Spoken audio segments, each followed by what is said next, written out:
The US's top diplomat, Antony Blinken, who's in Kiev for talks over the crisis in Ukraine, has given a warning that Russia could send more troops towards the border very rapidly. He's appealed to President Putin to choose the path of peace. International relief efforts have intensified after the volcanic eruption and tsunami in Tonga, with its government agreeing to receive contactless aid to avoid the spread of coronavirus. It could take weeks to repair the island's communications cable. Two US telecoms giants have agreed to delay the rollout of new 5G mobile networks near airport runways. The move follows a warning from airlines that the technology could interfere with instruments on some older aircraft. And pressure's growing on Britain's Prime Minister Boris Johnson, who's insisted nobody warned him a lockdown party he attended broke the rules. Good morning, I'm Joe Fryer. And I'm Savannah Sellers. Right now on Morning News Now, taking questions. President Biden wrapping up his first year in the White House with a rare formal news conference, his first one in months. This as the president faces several challenges, from COVID's winter wave to inflation and supply shortages to his push for voting rights legislation. A look ahead at how the president plans to defend his agenda. A new twist in not one but two investigations involving former President Donald Trump. First, breaking overnight, New York's Attorney General announcing significant evidence of fraud in a civil probe into the Trump Organization. While in Washington, some of the former president's closest allies subpoenaed in the investigation into the Capitol insurrection. The latest developments and what's next in both cases. Delayed. Plans for a 5G rollout put off following concerns over its impacts at the airport. We've got the latest information on a deal between carriers and airlines. Plus, what is 5G and how might it affect your next flight? We'll explain the science behind the concerns about the new wireless service. In their own words, hospital workers in New York City overworked, understaffed, and speaking out after 2 years of treating patients during a pandemic. I feel almost a calling in society to stay in the fight because it really still feels like a war. More on their experiences working on the front lines in one of America's first major COVID hotspots. And tastes like chicken. Some of the nation's biggest fast food chains now adding vegan options to their menus. A look at how the plant-based boom is changing the way people see a meatless diet.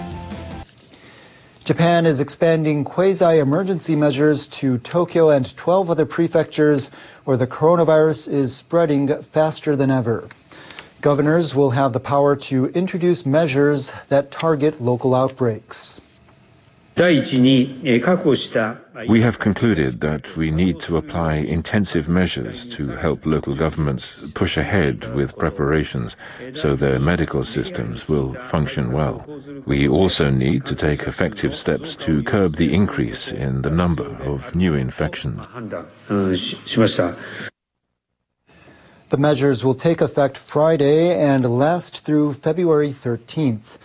That brings the number of affected prefectures to 16.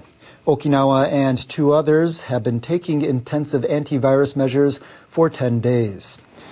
People in areas to be covered by the strictures have expressed mixed reactions. This was bound to happen. It's too bad.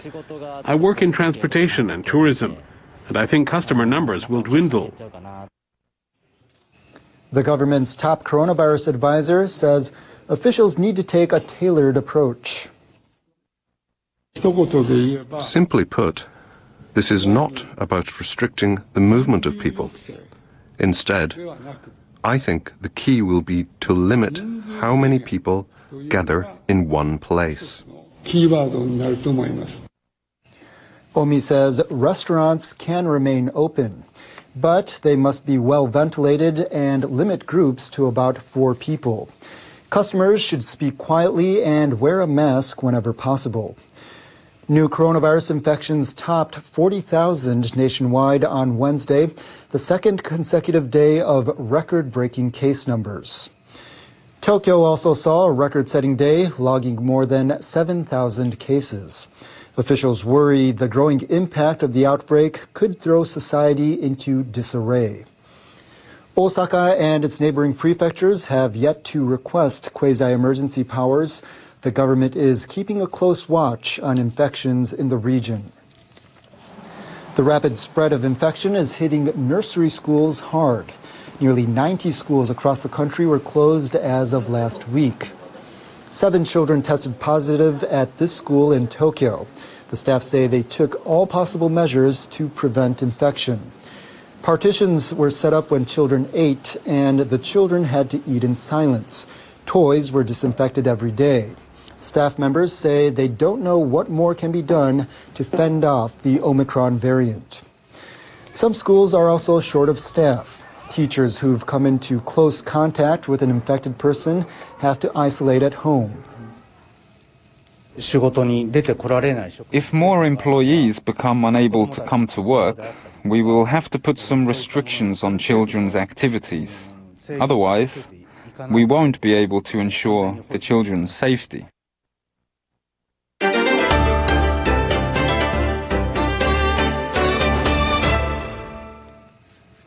Sources say the UN Security Council is planning to hold an emergency meeting on Thursday to discuss North Korea's missile launches.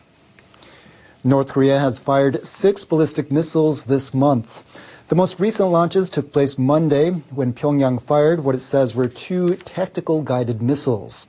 Japan, the United States, and other countries have condemned the launches as violations of UN Security Council resolutions barring the use of ballistic missile technologies. UN diplomatic sources told NHK that nations including the U.S. and the United Kingdom requested the emergency meeting. Security Council members failed to agree on a united response in a meeting held after North Korea's January 5th missile launch.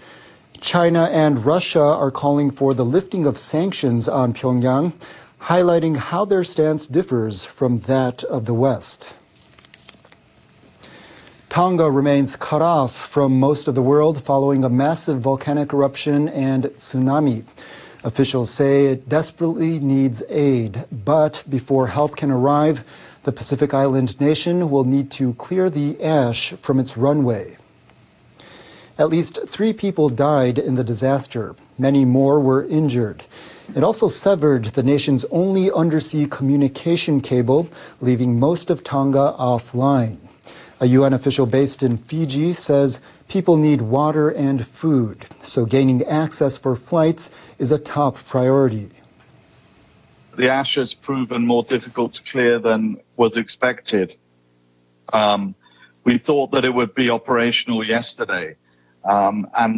But it hasn't been fully cleared yet because more ash has been falling. And so they clear about 100 or 200 meters per day. New Zealand and other nations have sent relief supplies by ship, but the UN official says it'll take days for that to arrive. Taiwan's Vice President Lai Ching-te plans to visit Honduras later this month to attend the inauguration of its president-elect. The Taiwanese presidential office announced on Wednesday that Lai will attend the ceremony scheduled for January 27th. He'll go as a special envoy of Taiwanese President Tsai Ing-wen.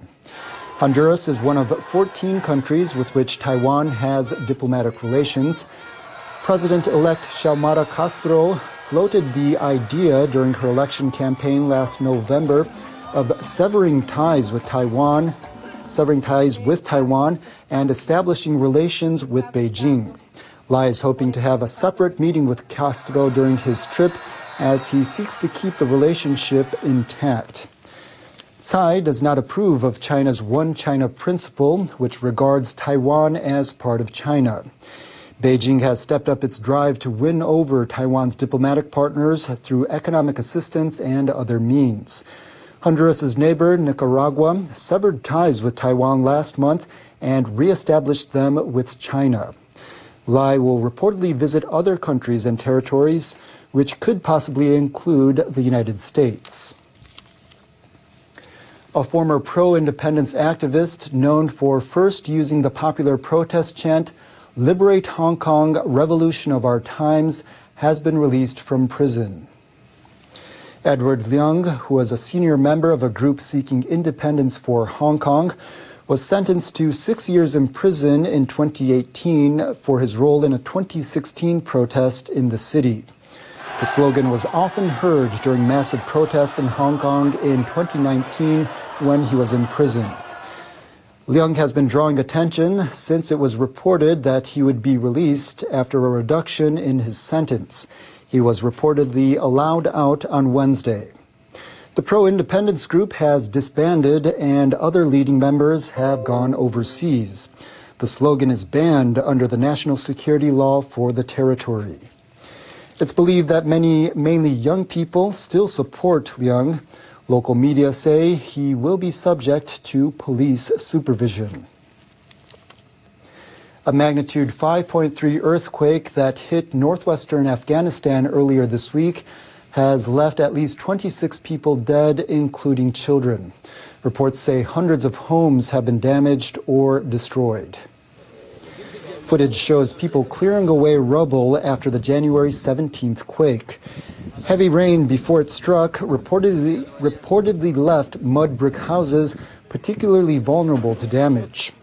The UN Office for the Coordination of Humanitarian Affairs says aid is urgently needed, including food, shelter, and heating materials. And local media reports say the quake has also put the UNESCO World Heritage Site, the Minaret of Jam, at risk of collapse. The 65-meter tall tower dates back to the 12th century. Indonesia's parliament has passed a law to relocate the nation's capital from Jakarta to eastern Kalimantan. The new capital will be called Nusantara, meaning archipelago in Indonesian. The megacity of Jakarta has long faced a slew of problems, including overpopulation and traffic congestion. The government first announced the plan in 2019 to move the capital to the jungle of Kalimantan Island, roughly in the geographical center of the country. The new state capital law was passed on Tuesday. The next step will be to develop about 250,000 hectares of land, with relocation work beginning in phases from 2024. The total cost of the project is expected to be about $32 billion. The government says it hopes to attract foreign investment to cover some of the costs, as the economy has been hit hard by the pandemic. Kazakhstan's former president, Nursultan Nazarbayev, has released a video message calling for calm in the wake of large-scale anti-government protests in the Central Asian country. More than 220 people died in a government crackdown after protests spread nationwide earlier this month. The government has labeled the demonstrations terrorist activity. Public anger is directed not only at the current leadership, but also at Nazarbayev, who ruled the country for nearly 3 decades. But his whereabouts remain unknown.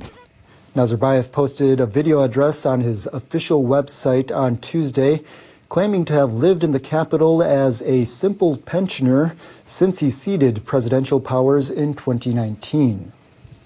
President Kassym Jomart Tokayev has full powers, and there is no conflict or confrontation within the elite.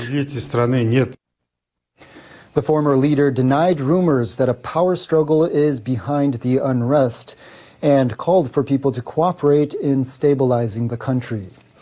Kazakhstan is set to lift all state of emergency declarations on Wednesday. Observers say Nazarbayev hoped to restore order by stressing that he is retired. Brutally cold air is gripping much of eastern Canada. Our meteorologist Sayako Mori has the details in this World Weather Update. Hello there. Extreme cold warnings have been in place in parts of the southern half of Canada. Even waterfalls became like huge icicles. Take a look at this footage from Ontario. Extremely cold temperatures in parts of Ontario caused waterfalls to freeze over on Sunday. This video shows 2 waterfalls that turned to ice. Authorities asked people to stay home as public transportation came to a standstill in Toronto. Central to eastern Canada still expect frigid temperatures this week. Very cold weather will continue to affect many places of Canada and parts of the northern half of the United States, parts of the southern parts of the United States too. Now, Toronto had nearly 35 centimeters of snow earlier this week, but snow is not going to melt anytime soon because temperatures will be below freezing every day. Winnipeg might see a high of minus 18 degrees on Thursday, but with strong winds, you could feel like minus 30 degrees or so. And minus 8 degrees is expected on Saturday night, so cover your skin to avoid frostbite. A huge high-pressure system is covering many places of the continent, but outside of the high-pressure system, we're seeing some rainy weather and snowy weather in places like Japan as well as Taiwan. Now, more snow is on the way for the Sea of Japan side of the country, and additional 1 meter of snow is possible into Friday night, even in low-lying areas over the Hokuriku region. Asahikawa might see a morning low of minus 24 degrees on Thursday. Bundle up. Niigata staying below freezing in the morning hours. Tokyo 0 degrees for the next 3 days or so. Kyoto could see snow flurries on your Thursday. That's it for me. Have a nice day.